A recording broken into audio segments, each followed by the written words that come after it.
Good afternoon, and welcome back to the Mentored podcast. This is the podcast where we do business mentoring in real time. I didn't like that. Give me one more time. Yeah, that was that felt bad. Good afternoon, and welcome back to the Mentored podcast. This business mentoring in real time. How you doing, Alyssa? I'm pretty good. How are you, Willows? Doing same as always. What do people say to that usually? It's like, oh, I hope that's a good thing. Yeah, that's my opening. If anyone I do a lot of farmers markets and stuff, and anytime someone's like, "How you doing?" I go, "Well, same as always." Most people, what they're supposed, it's from Star Wars. If to air out my secrets, but it's from Episode 6, and they're like kidnapped and about to be executed. And he's like, "How you doing?" And he's like, "Same as always." He's like, "That bad, huh?" So, and I've been saying it for a decade, and 2 people have responded with "that bad, huh?" So, most people just say, "Good." I go, "Well, same as always." They're like, "That's good." Or no, my favorite is just like, oh, it's like they're uncomfortable. Yeah. they're like, oh, I hope that's good. Well, I probably get maybe 20% of I don't know what that is. You need to tell them I don't know what all the time is. I need to know exactly how you're feeling right now. Yeah. Anyway, glad you're good. Yeah, this is a podcast where you ask me mentorship advice. So, what are we talking about today? This one, yeah. So I've been thinking a lot about this. I think I start every episode like that. I do be thinking is creating brand loyalty, and namely just through good customer service, because I mean, my whole business right now is basically just farmers markets, a little bit of wholesale, nothing crazy. But it's we're in a very unique position to create that brand loyalty through those experiences with people. And I've been noticing we have some repeat customers. We're doing pretty good, I think, for that. But yeah, how would you go about creating that? Getting your customers to come back? Yeah, because there's a lot of bakeries, right? Yeah, sure. Yeah. Especially for where we are, especially that it's for you, there's you're the only winery. Yeah, local winery, but I do have a lot of heavy competition from giant wine companies. But it's for someone in my position where it's we're at a farmer's market and there's 5 other bakeries most of the time. Yeah. That it's how do you... aside from having a good product, because that's obviously first and foremost. Okay, that was gonna be my first point. So listen, I don't need that. No, I do need a lot of mentoring, but common sense a little bit. Yeah, that how do you not guarantee people coming back, but it's they have a good experience with you, and then that in turn they want to come and buy stuff from you. You know what I mean? I think I'll start tackling it and steer me back on course if you need to. So, what comes first to mind is there's apparently in restaurants, if somebody comes to your restaurant 3 times, there's an 80% chance they'll keep coming forever. So I saw on TikTok or something, there was this one restaurant that gives you different color napkins depending on what visit you're on. Oh. So the waitresses know, so that they give you a really, really good experience, or a better than usual experience, 1 through 3 or whatever. But not only that, but I think give you a reason to come back, like a coupon or a loyalty something for the first and second visit to get you to that third visit. Yeah. Because by the time you're at that third visit, you're basically going to keep coming. And obviously that's not to say just start being shitty to them after they've they've attended you 3 times, because then that's probably a good way to make it so they don't anymore, obviously. But just I think there's extra attention to kind of get them to that mark. And I would say that's pretty, we have the restaurant side of the winery, but we also have the retail side, which is bigger.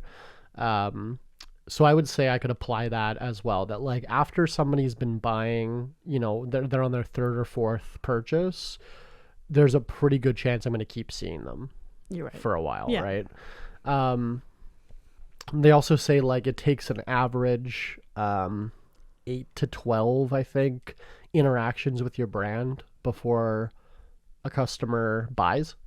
Okay. They have to see it on the shelf, then they hear about it from a friend, and then they see an ad for it, and then they see it on the shelf again, and then it takes like on average like 8 times before they'll actually buy it for the first time. And that might be more specifically for larger brands, but just keep that in mind where you have to be constantly in people's like kind of just sights and like, you know, in people's minds. So once I get the customers in the funnel, like they're buying the product, I'm trying to think, like something that's helped us, I think, is doing a lot of seasonal stuff. Okay. Where people have a motivation to come back and try something new. Like we'll have these customers that like I recognize their names through my, you know, they order online or whatever, that will release a new wine that we've never released before. They'll buy like 12 bottles and then I won't hear from them again for 6 months. Crazy. And then something else comes out, they'll do the same thing. Right, so it's like they always just want to try the new one or whatever. So I think that's a good, like having these little, you know, 1 day only or 1 month only or whatever it is. I think that keeps people interested. Right. So they're not getting bored of the product. Yeah, which helps for us. Like we do have a seasonal menu as well, which is good, like having stuff on rotation. But then it's also like hard because it's like we get a lot of people being like, "Oh, you don't have this cookie? Guess I'll see you next year." Yeah, and it's like, all right. That was I was gonna say that's the only drawback is you do get those people that come up. They're like, "Oh, I want to buy this one." I'm like, "Oh, that was a seasonal wine only available for a month a year." They're like, "Oh, I'll see you in November of next year." Right? And that sucks. But then it's like, I don't know if you were gonna close them anyway. Then I usually just go, "Well, this tastes similar." Yeah. Kind of steer them in a different direction. Answering complaints or comments quickly. I find that's something else we try to do is, you know, you get the occasional complaint or not even complaint, but question. We get a lot of people DMing us on, you know, Instagram being like, how do I serve this? Or, you know, do I need to, you know, name a thing, right? Do I need to add fruit to the sangria? Do I need to serve this cold or should I serve it warm? Like, stuff like that.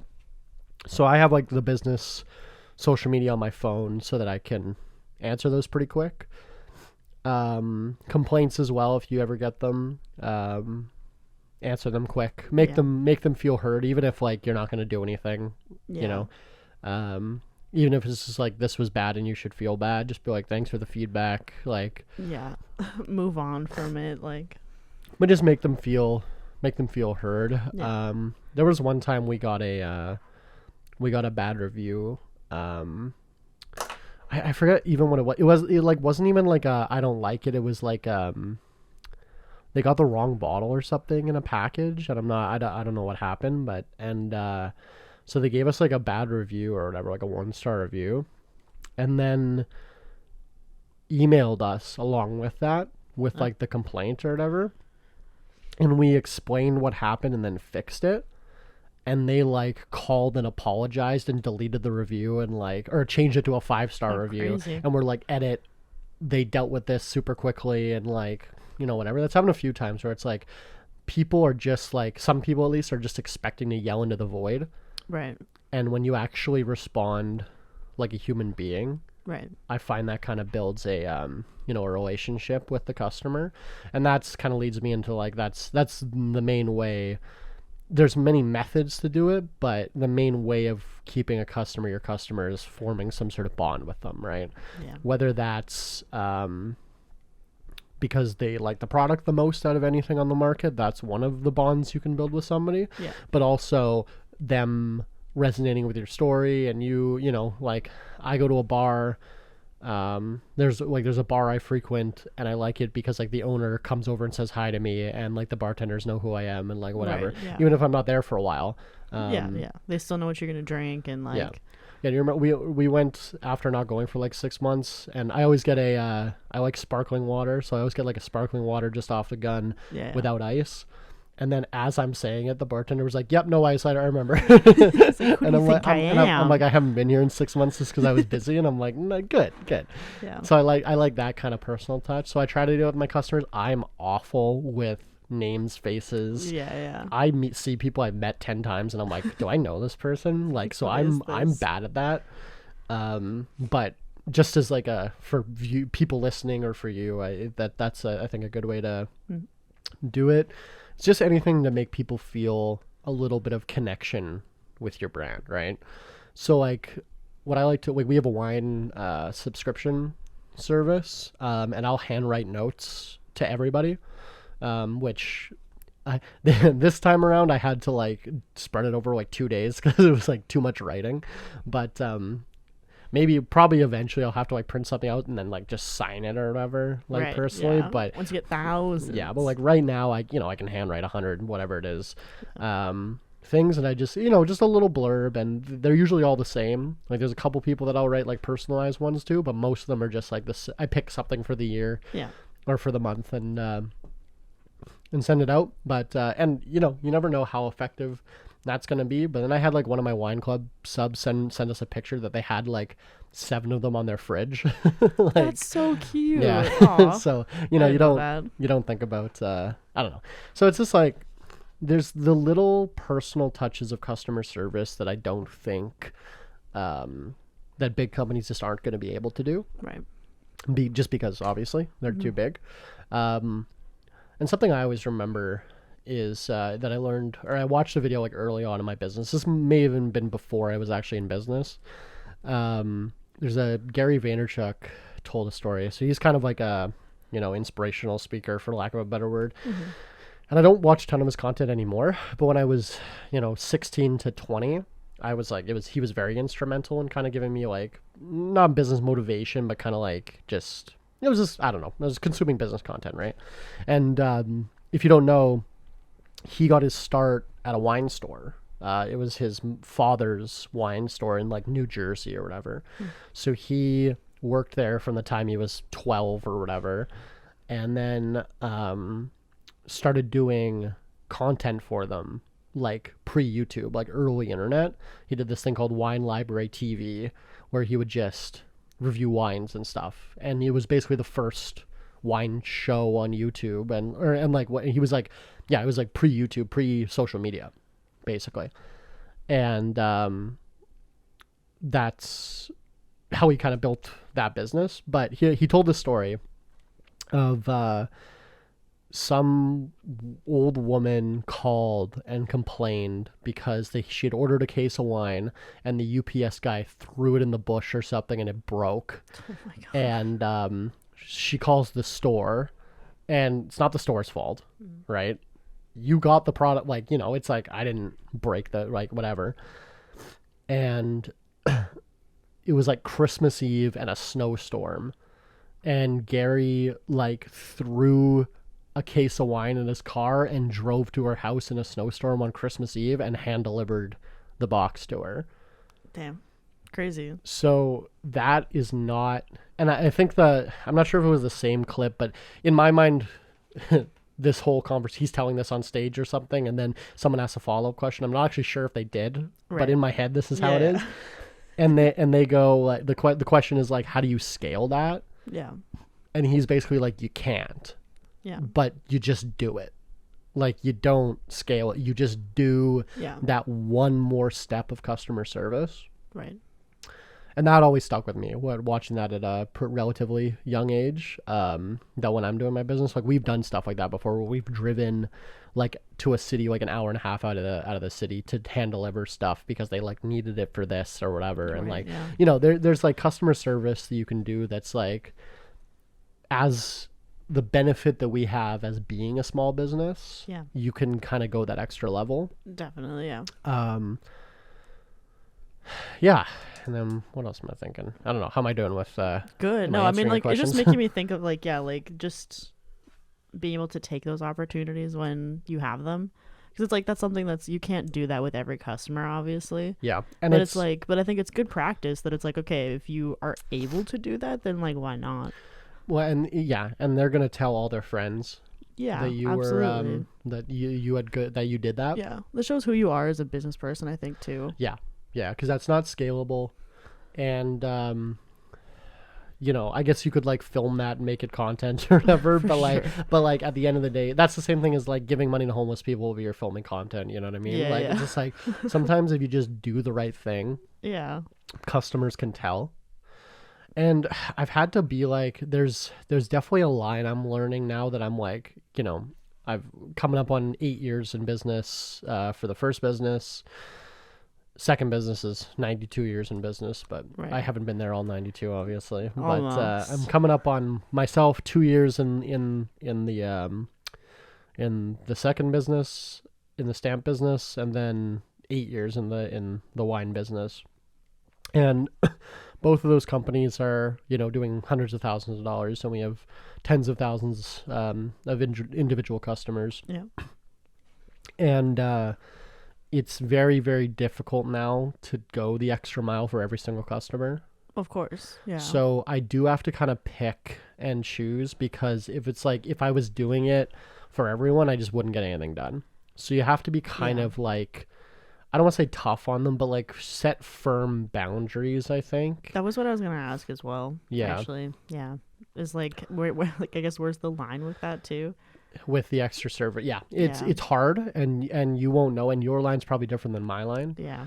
But like, we'll have people call and they're like, you should open on Tuesday for me because I'm coming into town, and Right. and it's like, well, Yeah, you should make this product because it's my favorite thing in the world. yeah, it's like, well, but we're not open on Tuesday, and we don't have the Yeah. fruits to make that stuff like that, where it's like there's some asks that just aren't possible. Mm-hmm. But even like I get a lot of people that are like it's happened a few times over the Christmas season, because like our store is closed right now. Yeah. And I had a few people be like, I need to buy bottles, can you open up, basically, like, can I and there's been times where people have called and made a decent enough argument, and it was like, yeah, okay, I'll stop by. I mean, I'll drive there. It's probably a half hour out of my day to stop what I'm doing, drive over to the winery, open it up, sell them the bottles. And whether they're buying 30 bottles or one bottle, it's like that makes the difference. Mm-hmm. Obviously, it's like, well, I'm more likely for more money to go do it. Yeah. But the principle of it, going the extra mile, doesn't really change. For sure. I guess the line with it too is like, because you don't want the above and beyond to just be the new standard. Yeah, because then people definitely take advantage of it, whether they know it or not. Yeah. I think people will definitely take advantage of you, of your kindness a lot of the time. Yeah. Yeah. I'm pretty, I don't know. I'm also like pretty strict with, if people buy, like we have 30 products. Yeah. There's going to be one that you don't like, probably. And we'll get the occasional person try to return a half-drunken bottle because they claim they don't like it. Right. Typical hospitality. Yeah. Industry experience. Yeah. So I go back and forth on this, where I'm just like, sorry, no refunds. Like, I don't know what you want. Yeah, I just base it off of like restaurant stuff. That's like you eat half of the food and then decide you don't like it. Yeah. Yeah, I don't know. Yeah, so sometimes I'll comp bottles. Like it kind of depends how they approach it. It's the vibe. Yeah, The whole thing is vibe based. Yeah, sometimes I'll get like pick another bottle and I'll give it to you, kind of thing. I'll very rarely, if ever, do cash refunds. Right. Maybe I have 3 times in my life. I'll more often do like, okay, choose another bottle that you'll like, and I'll kind of give it to you. Yeah, and it's hard to like, you don't want to argue with customers either, because there's no, it's not helping either of you. But I'll get people that are like, they claim a bottle has gone bad when it clearly hasn't. Right. It's just their it's taste. either what they tasted as, or I don't know, maybe I'm sure somebody over the years has gotten one over on me and gotten a free bottle. Yeah. I'm sure that's happened. I like to think most of my customers are like good, honest, decent people. Yeah. But eventually you get big enough, I'm sure people have frauded me to be like, oh, this bottle was bad, and then they got a free bottle out of it. Yeah. But I've had people bring in bottles and try to return them, and I've like smelled and tasted it, and it's fine. Right. And I'm like, this isn't Yeah. Okay. So, Yeah. you know, I don't know. So there's definitely a line. It's kind of getting off topic, but there's definitely a line you have to make. And I think you set that yourself as an entrepreneur. Is like how far do I want to take it? Yeah. And then also it can change all the time. Definitely. Like my line changes all the time based on, you know, what kind of position the business is in, how how the customer's treating me as well. Like sometimes, you know, you just have people yelling about it and it's like, okay, well, yeah, definitely. you know, I wouldn't drive in a snowstorm for you. I'm so sorry. Yeah. It's like, I'm not I don't know. I'm not a manager that can be bullied. You know what I mean? Yeah. It's like, no, I mean, I think that's fair though. I think that's good too. Cause I know for me, like I have a tendency to go too far. So it's like, I don't want to try to create that kind of like relationships and like loyalty with customers, like if it's at the detriment to myself or my business either. well, and I guess that's like not even real loyalty. That's true. Right? Like, well, in some 6 cases, but also I think about, I'm sure I can get a lot of people to like me if I just go out on the street and start handing money to people. That's a good point. I'm sure I can be like, hey, can you give me a 5-star review if I just give you $100 right now? But that's not, But that's not a business. That's not a sustainable, yeah. right?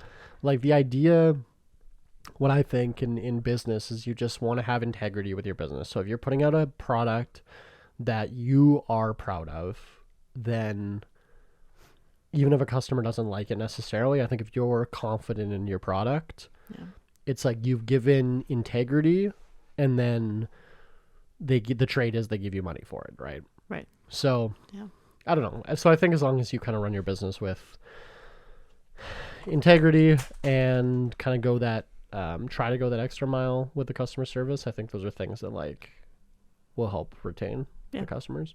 That makes sense. Thank you. I feel mentored.